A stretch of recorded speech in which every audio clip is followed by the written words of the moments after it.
अस्सलाम वालेकुम everyone, welcome back to my channel. कैसे हैं आप सब लोग? आई होप कि आप सब लोग बिल्कुल ठीक होंगे और अल्हम्दुलिल्लाह मैं भी बिल्कुल ठीक हूँ।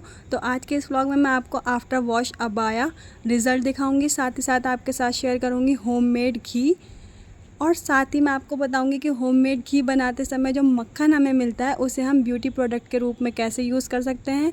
तो प्लीज़ व्लॉग में बने रहिएगा और वीडियो को कंप्लीट वॉच कीजिएगा। तो चलिए फिर व्लॉग को स्टार्ट करते हैं।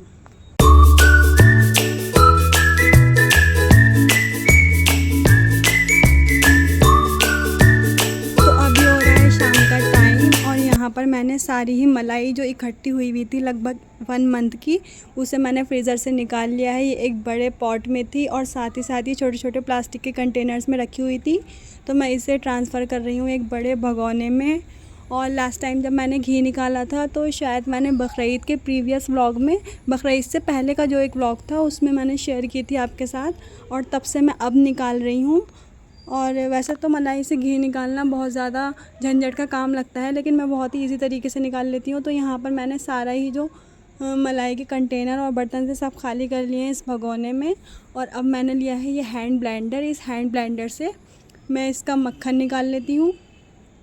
और ये हैंड ब्लेंडर बहुत अच्छा है, मेरे पास लगभग 3-4 साल से है ये, और मैं इसे यूज़ कर रही हूँ। तो इसे मैं 2 से 3 मिनट चलाती हूँ बस। और ये देखिए उसके बाद ये मक्खन थोड़ा सा, ये जो मलाई है वो थोड़ी सी फॉमी होने लगेगी। और उसके बाद मैं इसके अंदर ऐड करूँगी आइस क्यूब्स। जब मैं मक्खन निकालती हूँ तो जब ये थोड़ा सा जो मलाई है फॉमी हो जाती है, तब इसके अंदर हम आइस क्यूब ऐड करते हैं। तो आइस क्यूब ऐड करने से बहुत ही जल्दी जो मलाई से मक्खन है वो अलग हो जाता है। गर्मियों में जो है मैं आइस क्यूब ऐड करती हूँ और सर्दियों में गर्म पानी। तो यहाँ पे ये देखिए मक्खन निकल गया है, और मैं इसके छोटे छोटे से बॉल बनाकर एक अलग से मैंने एक तसला ले लिया है और उसके अंदर मैं इसे रख रही हूँ। और अब मैं आपके साथ शेयर कर रही हूँ वो टिप्स। देखिए जब हम मक्खन निकालते हैं इस तरह से मलाई से, और तो हम इसे अलग करते हैं मट्ठे से, जो हमने ये छाछ निकाला है इससे जब हम इसे अलग करके रखते हैं इस तरह से, तो हमारे हाथ पर बहुत सारा जो ये मक्खन है ये लग जाता है। तो जब ये मक्खन हमारे हाथ पर लग जाता है तो आपको इस वक्त अपने हैंड वॉश नहीं करने हैं। जिस तरह से ये आपके हाथ पर थोड़ा बटर लग गया है, सीधे आपको लेना है टिश्यू पेपर जो हमारे घर में होते हैं, किचन टॉवल या फिर किचन टिश्यू, उस तरह से आप इसे ले लें और इस तरह से आप इसको अपने हाथों को इस तरह से साफ़ कर लें, वॉश ना करें। पूरे हाथों को आप अच्छी तरह से टिश्यू पेपर से साफ़ कर लीजिए। देखिए मैं जिस तरह से कर रही हूँ, और इसे कम से कम 15 से या 10 से 15 मिनट या 15 से 20 मिनट, जितनी भी देर आप बिना हैंड वॉश किया भी रह सकते हैं, अपने हाथों को ऐसे ही रहने दें। इससे आपके हाथों की स्किन इतनी सॉफ्ट हो जाएगी बहुत ही ज़्यादा। और हमारे हाथ जो किचन में काम करने से या फिर बर्तन वगैरह वॉश करने से हार्ड हो जाते हैं, हाथों की जो स्किन है बिल्कुल डल लगने लगती है। तो जब आप ये यूज़ करेंगे बटर को अपने हाथों पे इस तरह से बॉडी बटर की तरह, तो आपके हाथ बहुत ही सॉफ्ट हो जाएंगे। आप इस ब्यूटी टिप को यूज़ कीजिएगा और मुझे बताइएगा कि आपको कैसा लगा।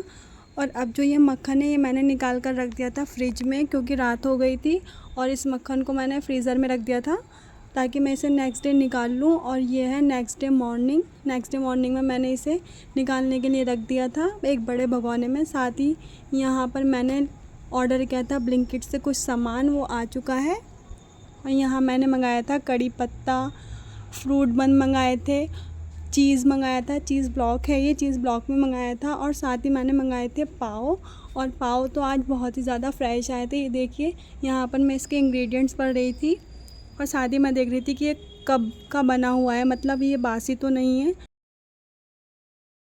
बट ये फ्रेश थे। और इन पाव से मैंने वड़ा पाव बनाया था, और मंगाया था मैंने साथ ही टूथपेस्ट। तो बस ये सारा सामान निकाल लिया है। और इधर जो हमारा घी है वो मेल्ट होने लगा है, घी नहीं सॉरी मक्खन है, वो थोड़ा मेल्ट होने लगा है। और जब ये अच्छी तरह से पक जाएगा तो इससे घी अलग हो जाएगा।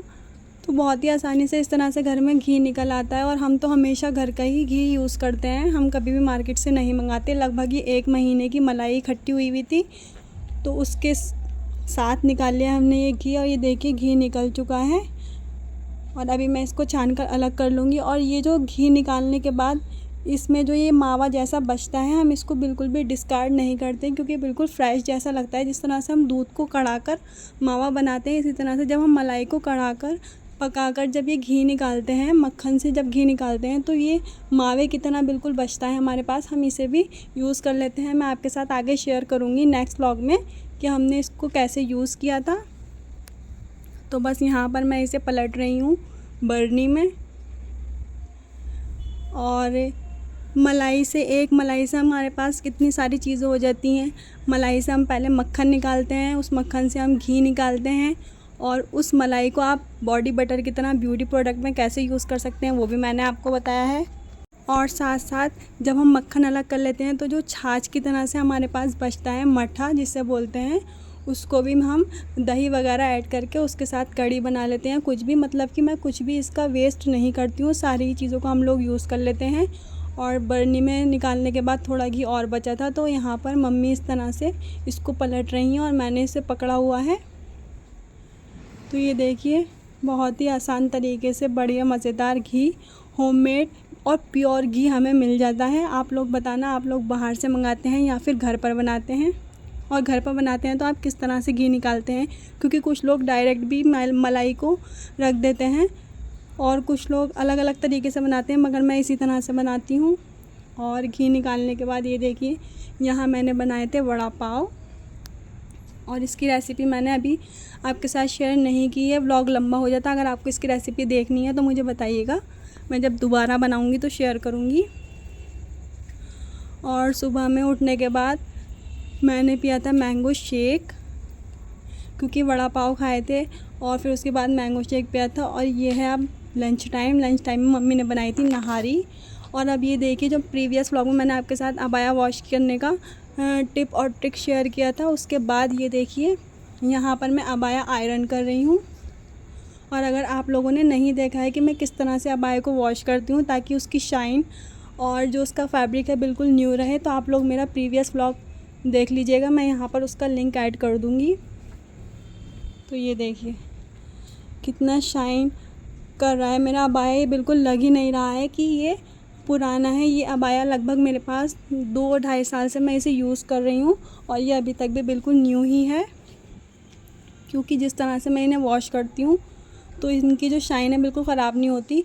और यह है मेरा दूसरा अबाया, इसे भी मैं आयरन कर रही हूँ। ये देखिए, और आयरन करने के बाद इसे भी मैं आपको दिखाऊंगी। ये देखिए, यहाँ पर मेरे दोनों अबाया आयरन करने के बाद बढ़िया से रेडी हो चुके हैं। तो आप लोग मेरा प्रीवियस व्लॉग ज़रूर देखिएगा, अगर आप लोगों ने नहीं देखा। उसमें आपको बहुत ही शानदार टिप्स मिलेंगे अबाया को वॉश करने के। और ये है नेक्स्ट डे की क्लिप। ये हम कहीं जा रहे हैं, आप लोग गैस कीजिएगा कि हम कहाँ गए थे। बाकी मैं आपके साथ नेक्स्ट व्लॉग में शेयर करूँगी और बताऊँगी आपको कि हम लोग कहाँ गए थे। और आ गए हैं अब हम इस व्लॉग के एंड पर। तो आप लोगों को ये व्लॉग कैसा लगा मुझे ज़रूर बताइएगा। अगर पसंद आया है तो इसे लाइक ज़रूर कीजिएगा, साथ ही साथ मेरे चैनल को सब्सक्राइब कर दीजिएगा और बेल आइकन को प्रेस करना बिल्कुल भी मत भूलिएगा, ताकि मेरे न्यू व्लॉग्स जो हैं वो सबसे पहले आपको मिले। तो चलिए फिर मिलेंगे नए व्लॉग में, तब तक के लिए अल्लाह हाफिज़।